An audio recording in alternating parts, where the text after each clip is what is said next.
മലപ്പുറം വയലാത്തൂരിൽ വാഹനാപകടത്തിൽ ബൈക്ക് യാത്രികൻ മരിച്ചു. കുറുമ്പത്തൂർ സ്വദേശി സുനിലാണ് മരിച്ചത്.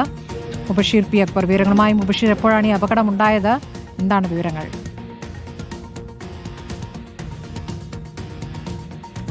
ഇന്നു രാവിലെ 9:30 കൂടിയാണ് നാടിനെ നടുക്കിയ ഈ വാഹനാപകടം ഉണ്ടാകുന്നത്. മലപ്പുറം തിരൂരിനടുത്ത് വയലത്തൂർ ഭാഗത്ത് വെച്ചാണ് ഈ ഒരു അപകടം ഉണ്ടാകുന്നത്.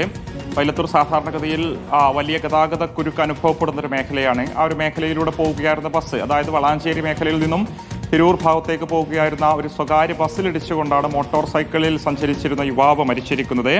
ആദവനാട് മേഖലയിലെ കുറുമ്പത്തൂർ സ്വദേശിയായിട്ടുള്ള സുനിൽ കുമാർ എന്ന് പറയുന്ന വ്യക്തിയാണ് മരിച്ചത്. അദ്ദേഹം ഓടിച്ചിരുന്ന ഒരു ഡിയോ സ്കൂട്ടറാണ് ഈ ബസ്സിൽ ചെന്നിടിച്ചത്. ആ ഒരു ഭാഗത്ത് വെച്ചുണ്ടായ അപകടത്തിൽ ഗുരുതരമായ അദ്ദേഹത്തിന് പരിക്കു സംഭവിച്ചിരുന്നു. ആശുപത്രിയിലേക്ക് കൊണ്ടുപോയെങ്കിലും ജീവൻ രക്ഷിക്കാൻ സാധിച്ചില്ല എന്നുള്ളതാണ് ദൃക്സാക്ഷികൾ വ്യക്തമാക്കുന്നത്. അപകടത്തിന്റെ ചിത്രങ്ങളൊക്കെ തന്നെ ഒരു ഘട്ടത്തിൽ പുറത്തു വന്നിട്ടുണ്ട്. ഏറെ ഭയപ്പെടുന്നതാണ്. അദ്ദേഹത്തിന്റെ വാഹനം ഏറെക്കുറെ പൂർണ്ണമായും തകർന്നിട്ടുണ്ട്. ബസ്സിനുള്ളിലേക്ക് ആ ഒരു ഡിയോ സ്കൂട്ടർ ഇറങ്ങിക്കിടക്കുന്നത് നമുക്ക് കാണാൻ സാധിക്കും. എന്തായാലും ദാരുണമായ അപകടത്തിൽ നിർഭാഗ്യവശാൽ ജീവൻ രക്ഷിക്കാൻ സാധിച്ചിട്ടില്ല. നിലവിൽ മൃതദേഹം തിരൂർ ജില്ലാ ആശുപത്രിയിലാണ് സൂക്ഷിച്ചിരിക്കുന്നത്. പോസ്റ്റ്മോർട്ടം ഉൾപ്പെടെയുള്ള നടപടികൾക്ക് ശേഷമായിരിക്കും ബന്ധുക്കൾക്ക് വിട്ടു നൽകുക. സ്മൃതി. മുബഷീറാണ് വിവരങ്ങൾ നൽകിയത്.